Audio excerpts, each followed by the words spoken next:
यहाँ पे ना खाना ना कुछ रहने सुविधा, कोई सुविधा नहीं है जी। सर हम यूपी दिल्ली से आ रखे हैं, हमारा भाई एक्सपायर हो रखा है गाँव में, खर्च की 13वीं, लेकिन हमको गाँव पहुँचाना कोई मौजूद नहीं है। नमस्कार, न्यूज़ 31 उत्तराखंड में आपका स्वागत है। जैसे कि हम आपको लगातार बता रहे हैं कि उत्तराखंड के अंदर लगातार कोरोना संक्रमितों की संख्या बढ़ती जा रही है। तो वहीं रामनगर शहर में भी हर रोज़ नए आंकड़े पार हो रहे हैं। रामनगर में भी करीब 6 से 7 लोगों की जान अब तक कोरोना संक्रमितों के चलते जा चुकी है, जिसको लेकर शहर में दहशत बनी हुई है। तो लेकिन सरकार की गाइडलाइन तो जारी हुई है और लॉकडाउन और नाइट कर्फ्यू भी चल रहा है, लेकिन रामनगर में इसका पालन होता हुआ कहीं नहीं दिखाई दे रहा है।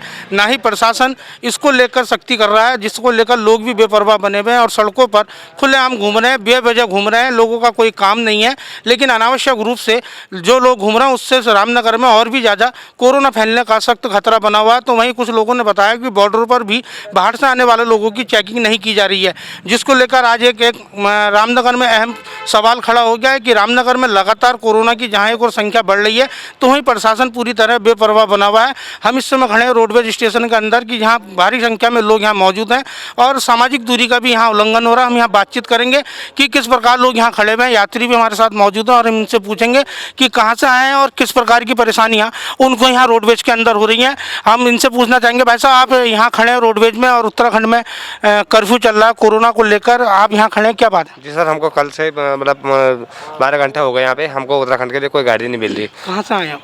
सर हम यूपी दिल्ली से आ रखे हैं, हमारा भाई एक्सपायर हो रखा है गाँव में, खर्च की 13वीं, लेकिन हमको गाँव पहुँचाना कोई मौजूद नहीं है। कब आए थे आप रामनगर? सर हम अब रात को आए अभी। कल रात पहुँचे थे? जी, अभी रात को पहुँचे हम 8:30-9 बजे। अच्छा, वो 7:30 बजे टाइम पे अच्छा। रोडवेज में। उसके अभी कहाँ जाना है आपको? सर हमको सरायकेला जाना है। तो साधन कोई उपलब्ध नहीं है? सर अभी तक कोई उपलब्ध नहीं है। उस वजह से हम वो 2:30 वाली बस पकड़ने के चक्कर में आए, वो भी नहीं गई।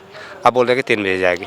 तो आपने सुना कि किस प्रकार से यात्री यहाँ परेशान हैं। आप दिल्ली से आए हैं और इन्हें पर्वतीय क्षेत्र जाना है। इनके परिवार में इनके भाई की मृत्यु हो गई है और कल पीपल पानी है। इनका कहना है कि 12 घंटे से ज़्यादा हो गए हैं, लेकिन साधन उपलब्ध नहीं है। तो कहीं ना कहीं सरकार भी इसमें जो है यात्रियों के प्रति संवेदनशील बनी हुई है और सरकार ने कोई व्यवस्था यात्रियों के लिए नहीं की है। हम लगातार रोडवेज स्टेशन से तस्वीरें आप लोगों के बीच लेके जा रहे हैं, लेकिन रामनगर में आप देखेंगे तो प्रशासन जहाँ एक और पूरी तरह बेपरवाह बना हुआ है। तो यात्रियों की सुरक्षा को लेकर भी कई सवाल प्रशासन पर खड़े हो गए हैं। हम बातचीत करेंगे, यहाँ और भी लोग बैठे हैं कि वैसे आप यहाँ बैठे हैं, आप कहाँ से आए हैं, क्या परेशानी है आपके साथ? सर हम उत्तराखंड से आए हैं, रोहतक जाना हमने। यहाँ पे ना खाना ना कुछ रहने सुविधा, कोई सुविधा नहीं है जी। होटलों में आप गए थे? गए थे, बंद है जी। 10 की चीज़ 20 की चीज़ 40 की वही है। तो आपने सुना कि आपको रोहतक जाना है, लेकिन रामनगर में जो लॉकडाउन और नाइट कर्फ्यू चल रहा है उसको लेकर काफ़ी परेशान है। दुकानें बंद हैं, होटल बंद है, खाने की परेशानी है, रहने की परेशानी है।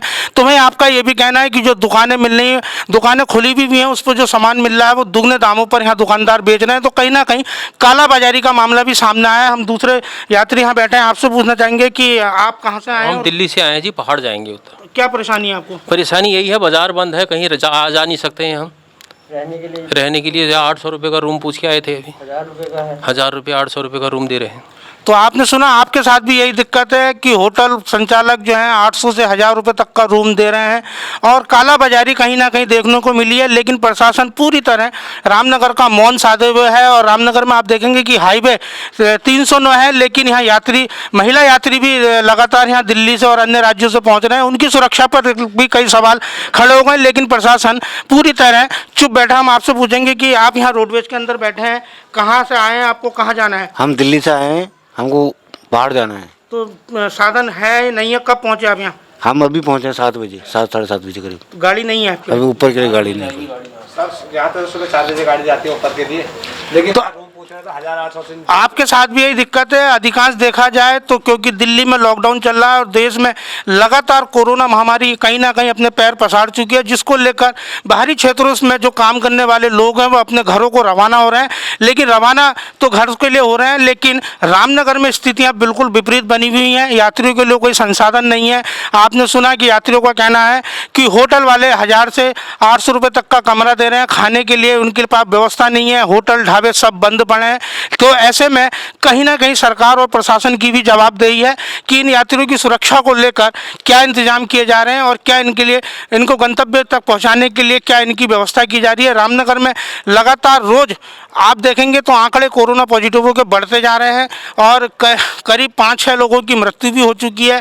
माइक्रो कंटेनमेंट जोन भी रामनगर में कुछ क्षेत्रों में बनाए गए हैं और आज रविवार को जो है पूरे दिन कर्फ्यू था, उसमें भी पुलिस प्रशासन ने जो अनावश्यक रूप से हाईवे पे आ रहे थे, बाहरी क्षेत्रों से आ रहे थे, उनको रोका टोकी करी है और लॉकडाउन का हवाला देते हुए कई लोगों को यहाँ से वापसी भी किया है। लेकिन उसके बावजूद भी कहीं ना कहीं रामनगर में लगातार नियमों की अनदेखी होती दिख रही है। हम लगातार अपने चैनल के माध्यम से प्रशासन को भी अवगत करा रहे हैं, लेकिन हमारे अवगत कराने का भी शायद मुझे लगता है कि प्रशासन पर कोई फ़र्क नहीं पड़ रहा है।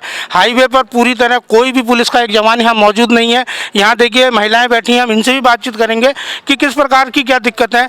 भैया आप कहाँ से आए हैं? हम यहाँ से आए नदी में से सर। आप मजदूर हैं? मजदूर, हाँ, वोट डालने जा रहे थे गाँव कहाँ? एटा। अच्छा जी, अब यहाँ कोई सवारी नहीं है, अब यहाँ पैदल खड़े हैं। पंचायत चुनाव चल रहे हैं? हाँ हाँ जी। तो आपका कहना है कि उत्तर प्रदेश के एटा क्षेत्र में पंचायत चुनाव चल रहे हैं और ये रामनगर में कोसी नदी में श्रमिक मजदूर हैं और वोट डालने के लिए अपने घरों को जा रहे हैं, लेकिन रामनगर में इनको जाने के लिए संसाधन उपलब्ध नहीं है। और हम आपसे बात करेंगे, बहन जी बैठी हैं, कि आप क्या काम करती हैं? नदी कोसी में काम करता थी, वोट डालने जा रही थी। पंचायत चुनाव चल रहे हैं? हाँ एटा जा रही हैं आप? हाँ। तो आपने सुना कि आप भी जो है एटा के लिए रवाना होने के लिए यहाँ आई हैं, आप भी जो है कोसी में मजदूरी करती हैं, मजदूरी कर अपने बच्चों का भरण पोषण करती हैं, लेकिन संसाधनों की कमी यहाँ बनी भी हुई है। तो आखिर इसका जवाब कौन देगा? हम और लोगों से भी यहाँ बातचीत करेंगे कि हमारे साथ मौजूद हैं यहाँ की भैया, कि आप लोग भैया कहाँ से आए हैं? बताओ कहाँ से आए आप लोग? हम दिल्ली से आ रहे जी। दिल्ली से आ रहे हैं, कहाँ जाना है आपको? हमें जा रहे हैं अल्मोड़ा। तो रामनगर में किस प्रकार की परेशानी है? दिल्ली में कैसा चल रहा है? रामनगर से कैसा है दिल्ली? दिल्ली से तो ठीक ही आ रहा है, गाड़ियाँ यहाँ आके गाड़ी वगैरह वैसी परेशानी हो रही, सारी बस बुस सब बंद है। अच्छा, जैसे आप दिल्ली से रामनगर पहुँचे तो रास्ते में बॉर्डर पर कोई चेकिंग या जांच हो रही है, नहीं हो रही है? वहाँ पे नहीं हो रही है एक्चुअली। हम जिस कंपनी में या कोई होटल इंडस्ट्री में जॉब करते हैं, जो हमारी वहाँ से मेडिकल हो रहे हैं, ठीक है, मेडिकल होने के बाद हमें भेजा जा रहा है। किसी के नहीं भी हो रहे, जो कम से कम छोटे रेस्टोरेंटों में काम करते हैं या कोई प्राइवेट वाले हैं, उनकी नहीं हो रही है। हम लोग यहाँ से मेडिकल हुए हैं, हम लोग आए हैं पास में। नहीं, जैसे अभी आप रास्ते में आए तो रास्ते में दिल्ली से आप रामनगर तक पहुँचे हैं, तो रास्ते में पुलिस के द्वारा बॉर्डर पर कोई चेकिंग हो रही है या आपको कोई जो है जानकारी दी जा रही है इस प्रकार की? नहीं सर, ऐसा कुछ नहीं हुआ। तो आपने सुना है कि बॉर्डर पर भी यहाँ चेकिंग नहीं हो रही है, जबकि सरकार की गाइडलाइन है कि दिल्ली व अन्य राज्यों से आने वाले जो भी उत्तराखंड में प्रवेश करेंगे उनकी बॉर्डर पर चेकिंग की जाएगी। और उसको लेकर रामनगर में डिग्री कॉलेज में स्टेजिंग एरिया भी बनाया गया है। बॉर्डर पर चेकिंग के दौरान मौजूद कर्मचारी बाहर से आने वाले लोगों का डाटा अपने पास दर्ज करेंगे और उसकी सूचना रामनगर में बने स्टेजिंग सेंटर में देंगे, जहाँ इन लोगों को अपनी जाँच करानी पड़ेगी। लेकिन आपका कहना है कि दिल्ली से रामनगर पहुँचे हैं, लेकिन रामनगर तक पहुँचने में रास्ते में किसी भी प्रकार की बॉर्डर पर कोई चेकिंग नहीं की गई है। इससे स्पष्ट है कि सरकार की गाइडलाइन का कहीं ना कहीं प्रशासन द्वारा भी उल्लंघन किया जा रहा है। जब प्रशासन ही सरकार की गाइडलाइनों की अनदेखी करेंगे तो आम जनता का क्या हाल होगा, इससे आप खुद ही अंदाज़ा लगा सकते हैं। हम एक बार फिर रामनगर के प्रशासन से अपने चैनल के माध्यम से अनुरोध करना चाहते हैं कि सरकार की गाइडलाइन को लेकर जनता पर प्रभावी रूप से इसका पालन कराया जाए और बॉर्डरों पर आने वाले बाहरी राज्यों से जो भी लोग हैं उनका एक ब्यौरा भी वहाँ दर्ज किया जाए, ताकि रामनगर में बढ़ रही कोरोना संक्रमितों की संख्या पर कुछ हद तक रोक से लग सके। रामनगर से राजीव अग्रवाल के साथ कैमरामैन बंटी अरोड़ा, न्यूज़ 31 उत्तराखंड। खबरों से जुड़ने के लिए हमारे चैनल को सब्सक्राइब करें और बेल आइकन दबाना ना भूलें।